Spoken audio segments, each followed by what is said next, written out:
kesempatan boleh berbicara ya. Jadi seperti saya bilang kemarin ya, karena ini permintaannya berseris, jadi saya akan bawa ini berseris. Jadi artinya apa? Supaya kita nggak kehilangan momen ya. Jadi kita harus dari awal supaya kita bisa melihat cerita yang sesungguhnya.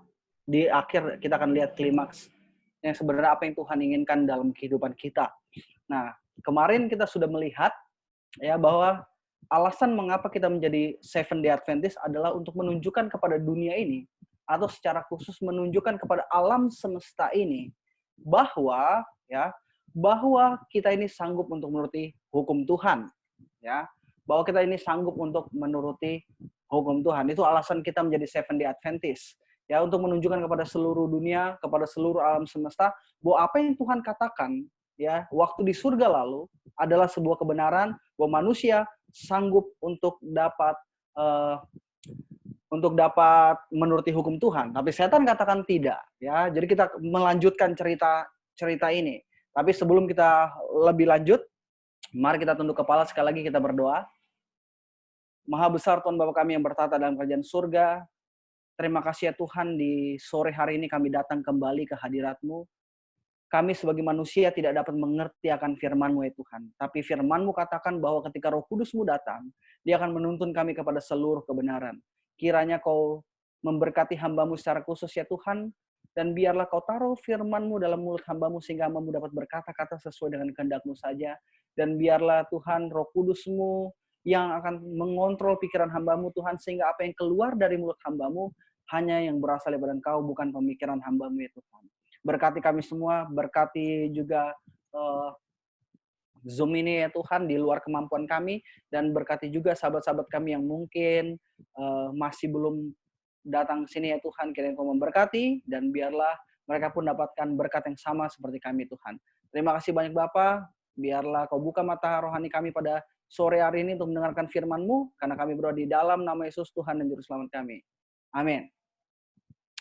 Oke, ya, kemarin kita sudah lihat seperti yang saya tadi katakan kepada kita di awal bahwa tujuan utama kita menjadi Seventh Day Adventist di atas dunia ini adalah untuk menunjukkan apa yang Tuhan katakan adalah sebuah kebenaran, ya, dan apa yang setan katakan adalah sebuah kebohongan. Dan judul pembahasan kita ya dari series yang berikutnya, series yang kedua adalah penghakiman. Ya, mengapa saya harus bawa penghakiman? Ya, ketika kita berbicara penghakiman, banyak sekali orang yang takut ketika berbicara penghakiman. Ya, ketika kita berbicara tentang pengadilan pemeriksaan, ketika kita berbicara tentang penghakiman, ketika kita berbicara bahwa segala sesuatu yang kita lakukan akan diperiksa, memenuhi pikiran kita dengan sebuah ketakutan. Tapi saya mau katakan sebelum kita memulai penelusuran kita berdasarkan apa yang firman Tuhan katakan, ya, bahwa ini bukanlah sesuatu yang seharusnya menjadi ketakutan, tapi ini adalah sesuatu yang seharusnya menjadi sebuah kebanggaan. Ini adalah sesuatu yang seharusnya memberikan kepada kita kekuatan, dan secara khusus memberikan kepada kita yaitu semangat untuk dapat bertemu dengan Tuhan. Ya, untuk kita dapat mengerti tentang penghakiman, kita harus kembali di mana pertama kali Tuhan memberikan kepada orang Yahudi sistem ini. Ya, di mana pertama kali Tuhan memberikan kepada orang Yahudi sistem ini?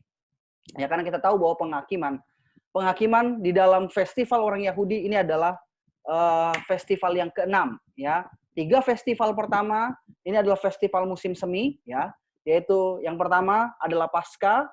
Ya, yang kedua adalah roti tidak beragi. Yang ketiga ya yaitu adalah hari raya ujukan atau first fruit, yaitu buah sulung. Nah, kemudian hari raya yang keempat, ya, saya suka menyebutnya sebagai hari raya transisi. Mengapa disebut hari raya transisi? Karena 3 yang berikutnya, ya, 3 yang berikutnya yaitu Feast of Trumpet, ya, festival trompet, yaitu, terus kemudian yang berikutnya The Day of Atonement, ya, dan kemudian yang terakhir adalah hari raya Pondok Daun. Inilah festival musim gugur. Ya, jadi dari 3 ini yang berdekatan dengan 3 ini yang berdekatan, di tengah-tengahnya ada sebuah hari raya transisi, walaupun dekat jaraknya ke sini ya, walaupun dekat jaraknya, tapi saya mau katakan ini hari raya transisi. Mengapa saya sebut ini sebagai hari raya transisi? Karena 3 yang pertama ini menggambarkan Yesus sebagai domba. Ya, 3 hari raya musim semi ini menggambarkan Yesus sebagai domba, dan 3 hari raya yang terakhir ini ya menggambarkan Yesus sebagai imam. Ya, Yesus sebagai imam. Jadi di tengah-tengah ini adalah hari raya transisi yang menggambarkan dari transisi Yesus dari domba pindah ke transisi Yesus sebagai high priest, imam besar. Nah, Tuhan memberikan kepada orang Yahudi ini ya, sistem ini ketika mereka ada sementara di padang gurun. Nah, untuk kita dapat mengerti tentang penghakiman ini, kita harus kembali ke padang gurun untuk kita melihat purpose yang sebenarnya daripada sistem dan atau lebih daripada bait suci ini sendiri. Mari kita buka ya di dalam Keluaran pasal yang ke-25. Kita buka Keluaran pasal yang ke-25. Oke. Di sini pertama kali Tuhan katakan kepada Musa ya tentang pembuatan bait suci. Ya, di dalam Keluaran pasal 25 ayat yang ke-8, boleh seseorang bacakan Keluaran 25 ayat yang ke-8? Biar kita lebih bersemangat ya. Keluaran 25 ayat yang ke-8 bisa seseorang bacakan dalam Keluaran 25 ayat yang ke-8. Keluaran 5 ayat 28. Dan mereka harus membuat tempat kudus bagiku supaya aku akan diam di tengah-tengah mereka. Oke, perhatikan baik-baik. Alkitab katakan kepada kita, ya, di dalam Keluaran 25 ayat yang ke-8, Alkitab katakan, dan mereka harus membuat tempat kudus bagiku. Jadi Tuhan menunjukkan kepada Musa, ya, Tuhan menunjukkan kepada Musa bahwa orang Israel harus membuat tempat kudus bagi siapa? Bagi Tuhan di sini. Dan perhatikan apa yang Tuhan katakan selanjutnya untuk menunjukkan alasan mengapa Tuhan meminta ya orang Israel untuk membuat tempat kudus. Dikatakan di kalimat selanjutnya supaya. Perhatikan kata supaya ya mengindikasi alasan dibalik apa yang Tuhan minta sebelumnya. Supaya aku yaitu Tuhan akan diam di tengah-tengah mereka. Jadi di sini kita mendapati ya teman-teman berdasarkan apa yang Alkitab katakan bahwa alasan utama Tuhan memberikan bait suci kepada orang Israel adalah supaya Tuhan bisa berdiam di tengah-tengah mereka. Berdiam di tengah-tengah orang Israel. Ya, itulah yang Tuhan inginkan. Kenapa Tuhan ingin bait suci selain ingin menunjukkan kepada orang Israel plan redemption ini sendiri, ya, rencana penebusan ini sendiri. Tapi lebih jauh daripada itu, ya, lebih jauh daripada itu adalah Tuhan ingin berdiam di antara manusia. Kenapa?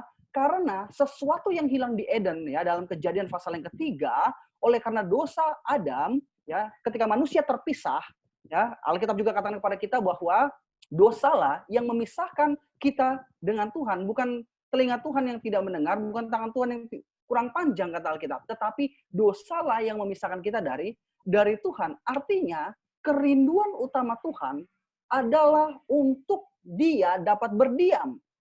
Saya katakan kerinduan utama Tuhan adalah untuk Dia dapat berdiam, ya, berdiam di antara umat Tuhan. Itulah sebabnya Dia buat bait suci, ya. Dia buat bait suci katanya, ya, kata Alkitab. Nah, itulah sebabnya nama Yesus sendiri, kita buka Matius pasal yang pertama, ya. Kita buka Matius pasal yang pertama. Nama Yesus sendiri, ya, Matius pasal yang pertama, ayat yang ke-23. Oke, Matius pertama ayat yang ke-23. Alkitab katakan kepada kita, sesungguhnya anak darah itu akan mengandung dan melahirkan seorang anak laki-laki dan mereka akan menamai dia Immanuel, yang berarti God with us. Ya, Indonesia kita katakan Allah menyertai kita. Tapi di dalam King James Version dikatakan God with us, artinya Tuhan bersama dengan kita. Jadi dari namanya sendiri, ya, yang diberikan Tuhan mengindikasikan bahwa Tuhan rindu untuk Dia dapat berdiam di antara manusia. Oke, kita boleh masukkan ini dalam pikiran kita, ya. Itulah sebabnya pas terakhir kali, ya, ketika kita mendapatkan langit yang baru dan dunia yang baru, coba kita buka Wahyu pasal 21. Saya mau kasih tahu sesuatu yang coba Alkitab sampaikan kepada kita. Kita buka Wahyu pasal 21. Ya. Wahyu pasal 21. Kegenapan dari semua yang Tuhan rancang. Dari Kejadian pasal 3. Ya, sampai pada akhirnya dunia baru datang. Ya, langit yang baru, bumi yang baru. Ya, di mana tidak ada kesusahan di sana. Alkitab katakan kepada kita. Ya, di sini dikatakan. Perhatikan. Wahyu pasal yang ke-21. Alkitab katakan di ayat yang ketiga. Lalu aku mendengar suara yang nyaring dari tahta itu berkata, lihatlah, kemah Allah ada di tengah-tengah manusia, dan ia akan diam bersama-sama dengan mereka. Saudara bisa bayangkan, Alkitab memberikan kepada kita 3 saksi sudah cukup bagi kita, bahwa alasan utama Tuhan, ya, alasan utama Tuhan memberikan bait suci kepada manusia adalah oleh karena manusia telah berdosa. Ya, oleh karena manusia telah berdosa dan dia rindu sebagai Tuhan, dia rindu untuk tinggal berdiam. Dan klimaks dari semuanya ini, ya, dari semua yang dia rencanakan adalah ketika Yerusalem baru turun dalam Wahyu pasal yang ke-21, yaitu kemah Allah ada di tengah-tengah manusia katanya. Yaitu Yesus sendiri secara khusus, ya. Itulah sebabnya dia disebut nama Immanuel. Dan yang sangat menarik saya katakan, jemaat terakhir, jemaat Laodikia, ya, di mana itu menggambarkan adalah kondisi daripada gereja kita, menggambarkan adalah gereja kita. Alkitab katakan sesuatu kepada kita dalam Wahyu pasal 3. Ya, kita buka Wahyu pasal yang ketiga, saudara. Wahyu pasal yang ketiga, ayat yang ke-20. Seseorang boleh bacakan? Wahyu pasal 3 ayat yang ke-20. Wahyu 3:20. Lihat, aku berdiri di muka pintu dan mengetuk. Jikalau ada orang yang mendengar suaraku dan membukakan pintu, aku akan masuk mendapatkannya, dan aku makan bersama-sama dengan dia, dan ia bersama-sama dengan aku. Oke, terima kasih. Perhatikan baik-baik apa yang Alkitab katakan. Alkitab katakan, lihat, aku berdiri di muka pintu dan mengetok. Ya, saya mau stop kalimat ini di sini, ya. Dan kita mau coba tahu apa yang Alkitab katakan kepada kita. Alkitab katakan kepada kita bahwa Yesus sementara sedang mengetok, ya. Yesus sementara sedang mengetok di luar, ya. Dia sementara ada di luar dan kerinduannya adalah dia mau masuk. Kata dia, ya, dia bilang, lihat, aku berdiri di muka pintu dan mengetok, katanya. Dan mengetok. Jikalau ada orang yang mendengar suaraku dan membukakan pintu, aku akan masuk mendapatkannya. Dan aku akan makan bersama-sama dengan dia dan ia akan bersama-sama dengan aku. Jadi di sini Yesus katakan kepada kita bahwa Yesus sementara ada di luar, ya, di luar dari jemaat Laodikia, ya, yang menggambarkan kondisi daripada gereja kita, dia sementara ada di luar, dia sementara ingin masuk, ya, ingin masuk. Kenapa dia ingin masuk? Ya, dia ingin makan, kata Alkitab. Dia ingin makan bersama-sama dengan kita. Ini adalah penggambaran yang terakhir nanti, yaitu perjamuan kawin anak domba yang digambarkan nanti, ya, pernikahan anak domba itu sendiri. Itu sebabnya waktu Yesus bilang sama murid-muridnya, ya, ketika mereka melakukan makan terakhir, Yesus katakan bahwa dia tidak akan lagi minum anggur ini sampai, kata dia, sampai dia minum nanti di kerajaan yang baru, kata dia. Jadi ini dikatakan, kita melihat semuanya dengan cara yang luar biasa, apa yang coba Alkitab katakan. Tapi kenapa Yesus harus masuk? Ini pertanyaan buat kita. Tapi sebelumnya, saudara, ada sesuatu yang menarik di sini dikatakan oleh Alkitab. Kepada kita bahwa, lihat, aku berdiri di muka pintu dan mengetok. Jikalau ada orang yang mendengar suaraku, kata Yesus, dan membukakan pintu, ya. Di sini sangat menarik, Yesus katakan bukan hanya mendengar suara Yesus, tapi juga membukakan pintu. Banyak di antara kita sebagai umat Tuhan, mendengar suara Tuhan. Saya tidak katakan bahwa kita tidak mendengar suara Tuhan, kita mendengar suara Tuhan. Tapi masalahnya adalah apakah ketika kita mendengar suaranya, kita membukakan pintu kita? Apakah kita membukakan pintu hati kita? Inilah yang Yesus katakan kepada kita bahwa dia ada di luar, dia sementara mengetok. Dan kalau ada orang yang mendengar suaranya, bukan hanya untuk mendengar. Mendengar saja tidak cukup, saudara. Ketika kita mendengarkan firman Tuhan, tidak cukup saya katakan.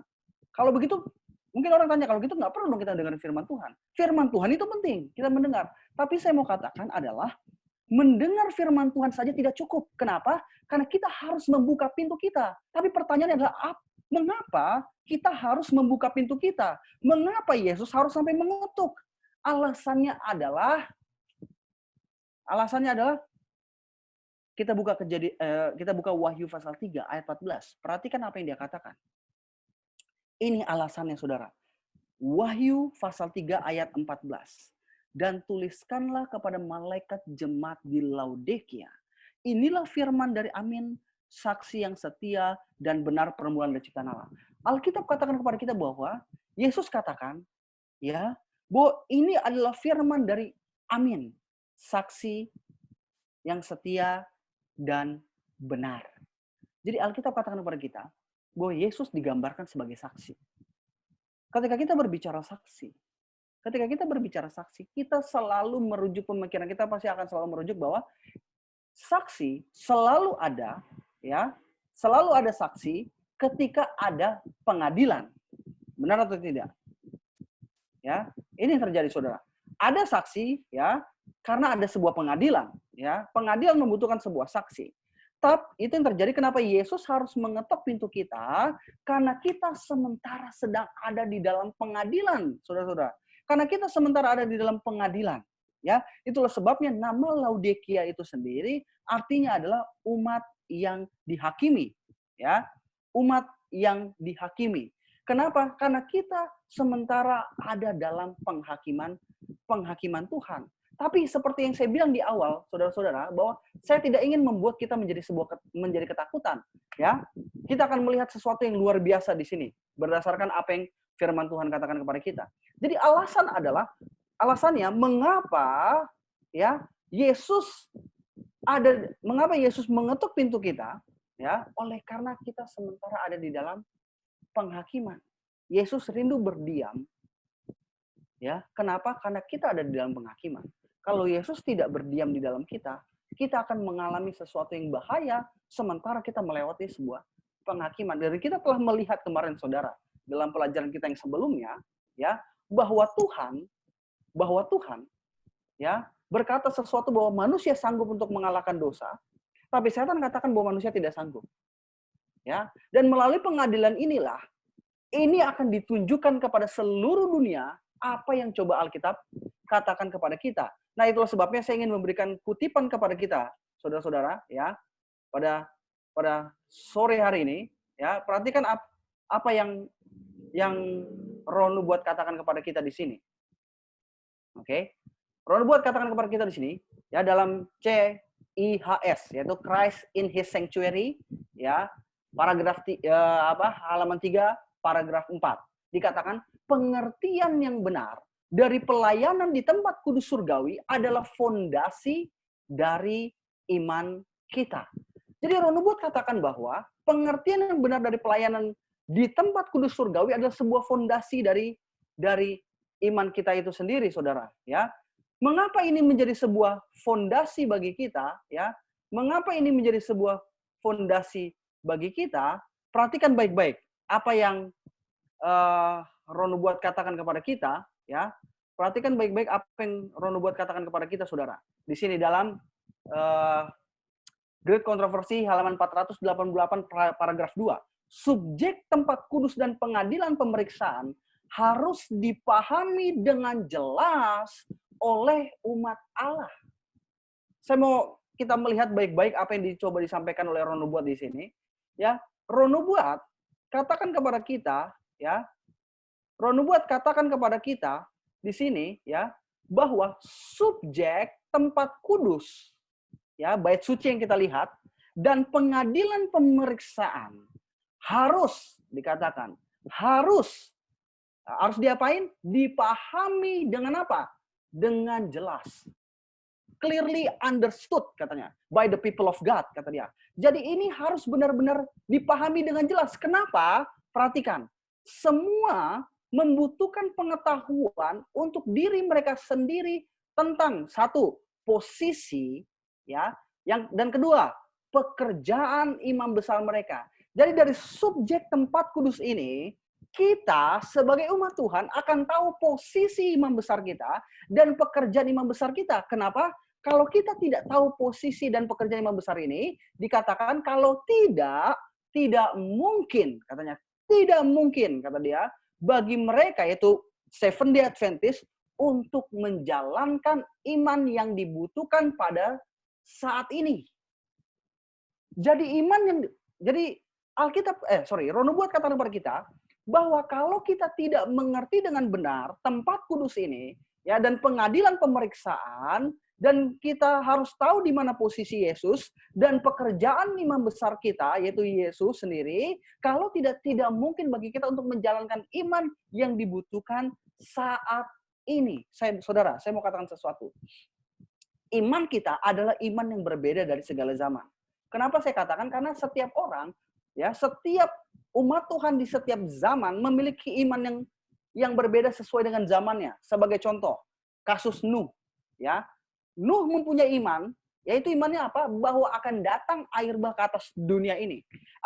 Dan dia harus mempersiapkan bahtera. Itu iman dia. Itu iman dia. Nah, kalau kita berbeda dengan iman Nuh, ya, dengan iman Nuh, walaupun kondisi yang terjadi pada zaman Nuh mirip dengan zaman kita, karena Yesus sendiri yang katakan bahwa sebagaimana pada zaman Nuh, demikian pula halnya kelak pada kedatangan Anak Manusia. Tapi yang mau disampaikan oleh Roh Nubuat kepada kita pada sore hari ini adalah kalau kita tidak mengerti. Kalau kita tidak mengerti, dikatakan tidak mungkin. Artinya apa? Kalau kita, saudara, tidak mengerti, nggak mungkin kita bisa menjalankan iman yang dibutuhkan saat ini. Artinya apa? Kita menjalankan iman yang sebenarnya kita sendiri nggak tahu. Kita menjalankan sesuatu, kita mengimani sesuatu yang bahkan kita sendiri tidak memahaminya. Itulah sebabnya tidak heran kondisi daripada jemaat Laodikia yang mengalami keadaan suam kuku. Mengapa? Oleh karena mereka tidak paham akan tempat kudus ini. Itulah sebabnya di awal tadi di dalam Wahyu pasal yang ketiga Yesus katakan bahwa lihat, ya, kata dia, inilah firman dari Amin, saksi yang setia dan benar. Permulaan segala ciptaan Allah, dikatanya. Aku tahu segala pekerjaanmu, dikatakan. Engkau tidak dingin dan tidak panas. Alangkah baiknya jika engkau dingin atau panas. Mengapa kondisi Laodikia mengalami kesuaman? Oleh karena dia nggak paham ini. Oleh karena dia tidak memahami sehingga imannya tidak menjalankan sesuatu yang dibutuhkan saat ini. Atau dikatakan lebih lanjut, untuk menduduki posisi yang Allah rencanakan untuk mereka penuhi. Saudara, ya. Jadi ini yang terjadi. Ya. Kita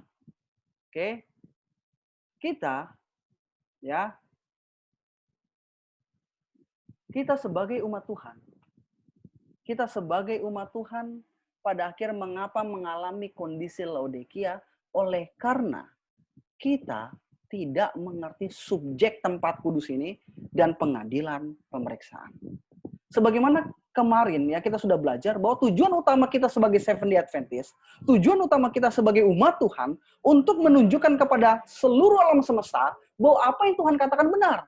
Tapi masalahnya, ya, untuk bisa sampai ke taraf itu, ya, Tuhan harus menggembleng, dalam bahasa saya, ya, menggembleng umatnya supaya dia mengerti bagaimana cara sampai ke taraf itu.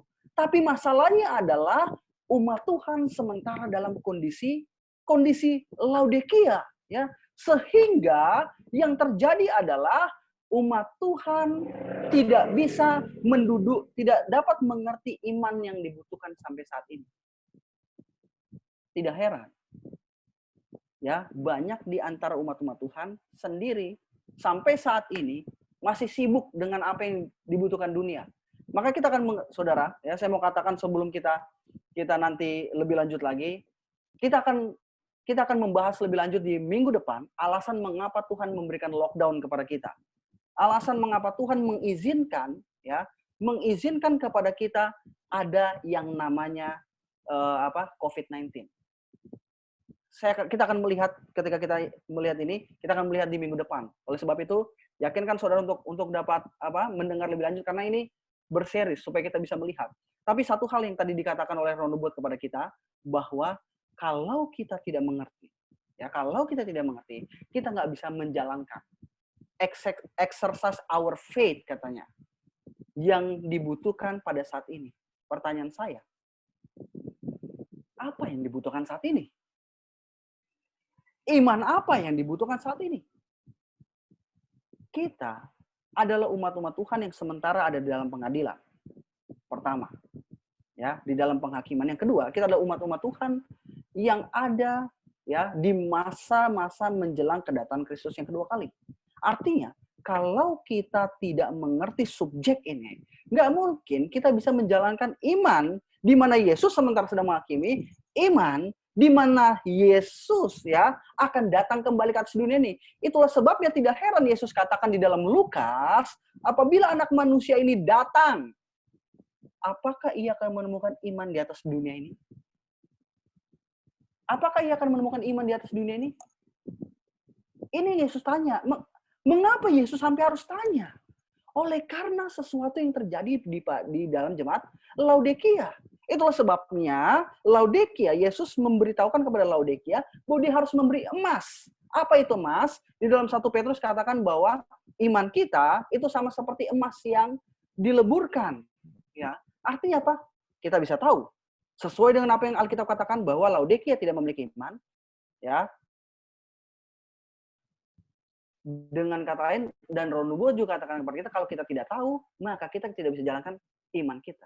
Jadi di sini kita bisa melihat bagaimana yang sebenarnya terjadi pada jemaat Laodikia, ya, saudara-saudara, bahwa kita sementara ya tidak dapat menjalankan iman kita, dan bukan hanya itu, untuk menduduki posisi yang Allah rencanakan untuk mereka penuhi. Apa posisinya? Yaitu sebagai apa? Light bearer.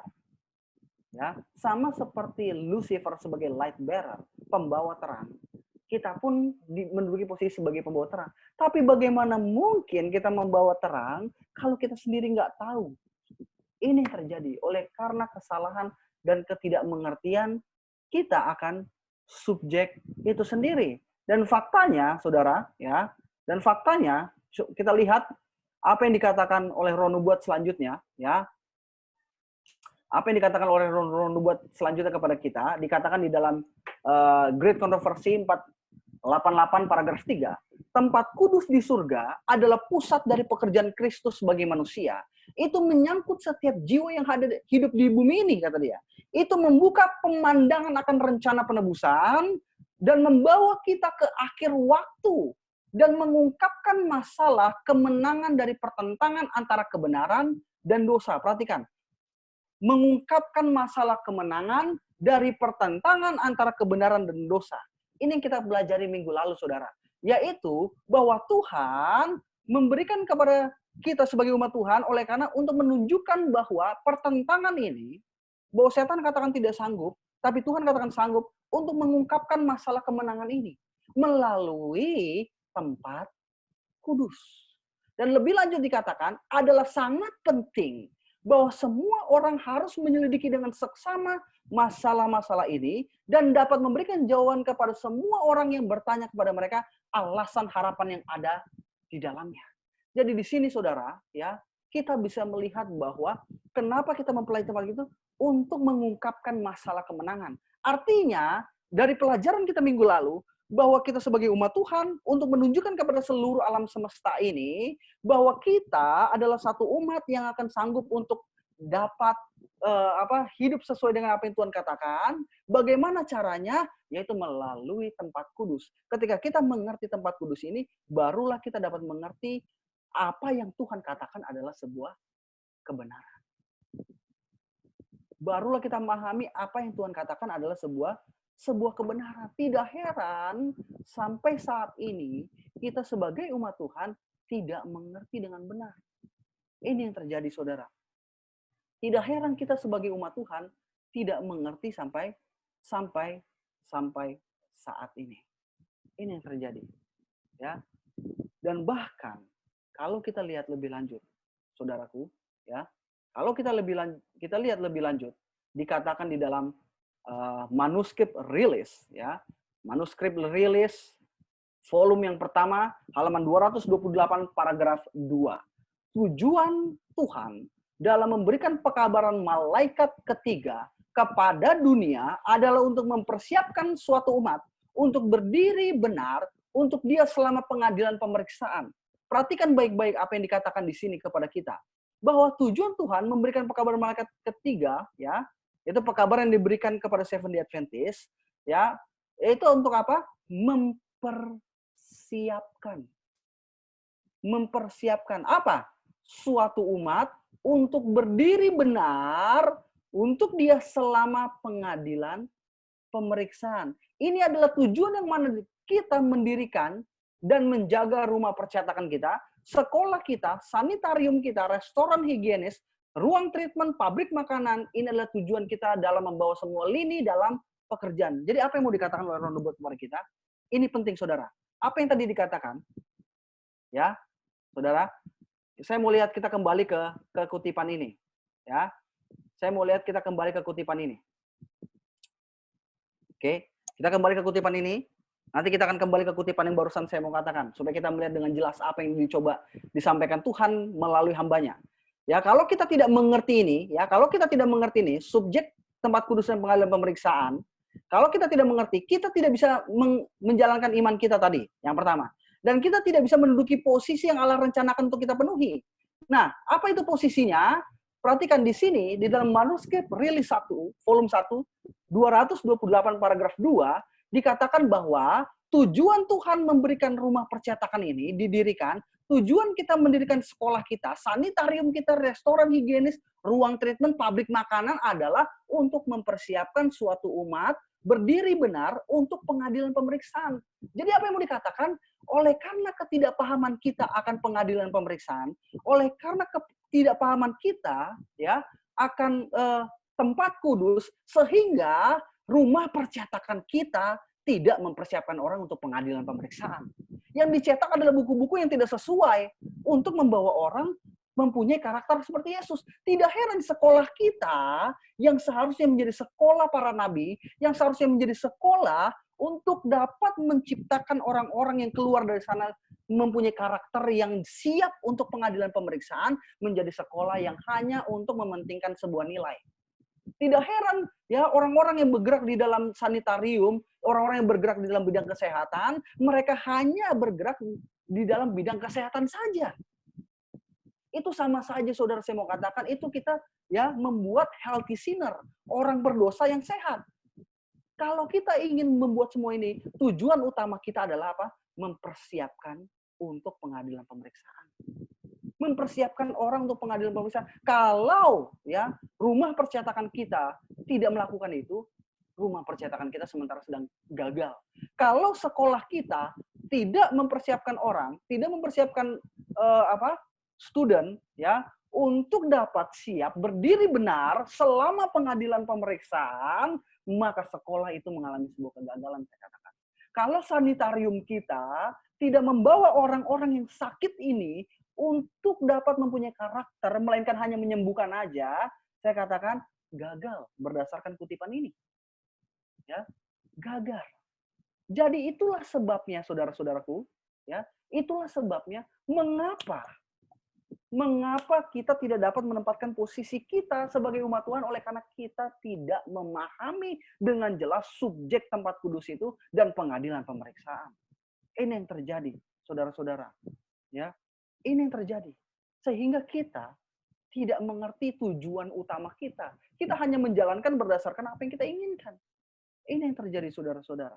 Ya, itulah sebabnya pada hari ini kita mempelajari judgment, pengadilan. Mengapa? Karena ini sangat penting. Karena ini our foundation dikatakan. Karena ini adalah fondasi utama kita sebagai umat Tuhan. Mari kita buka ya. Kita buka di dalam Yeremia pasal yang ke-8. Ya, Yeremia pasal yang ke-8 ayat yang ke-7, oke, sampai yang ke-9. Kalau sudah, seseorang boleh bacakan ya. Yeremia pasal yang ke-8 ayat 7 sampai yang ke-9. Yeremia pasal yang ke-8 ayat 7 sampai ke-9. Ya, kalau sudah dapat, seseorang boleh bacakan.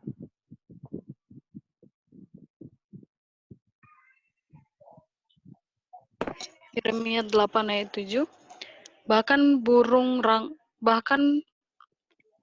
ranggung di udara mengetahui musimnya, burung tekukur, burung layang-layang, dan burung bangau berpegang pada waktu kembalinya, tetapi umatku tidak mengetahui hukum Tuhan. Bagaimanakah kamu berani berkata, kami bijaksana dan kami mempunyai Taurat Tuhan? Sesungguhnya pena palsu penyurat sudah membuatnya menjadi bohong. Orang-orang bijaksana akan menjadi malu, akan terkejut dan tertangkap. Sesungguhnya mereka telah menolak firman Tuhan, maka kebijaksanaan apakah yang masih ada pada mereka? Oke, terima kasih. Perhatikan apa yang dikatakan oleh Alkitab kepada kita ya dalam Yeremia 8 ayat 7. Bahkan burung ranggung di udara mengetahui musimnya.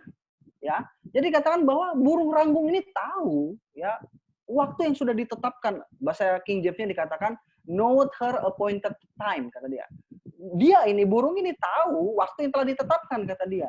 Dan kemudian dikatakan ya burung tekukur, burung layang-layang, burung bangau berpegang pada waktu kembalinya. Tetapi umatku, Indonesia kita katakan tidak mengetahui hukum Tuhan. Di dalam King James Version-nya dikatakan, but my people know not the judgment of the Lord. Jadi dikatakan dalam King James Version bahwa bahkan burung aja tahu ya tentang waktu yang ditetapkan, tapi umat saya tidak mengetahui ya. My people, katanya dalam King James Version, my people know not the judgment of the Lord.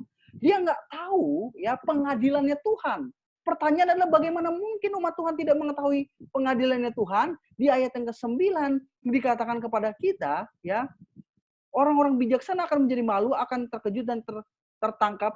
Sesungguhnya mereka telah menolak firman Tuhan. Jadi alasan mengapa kita tidak mengetahui tentang pengadilan Tuhan ini, tidak mengetahui apa yang terjadi dalam pengadilan ini, oleh karena kita menolak firman Tuhan. Ini yang terjadi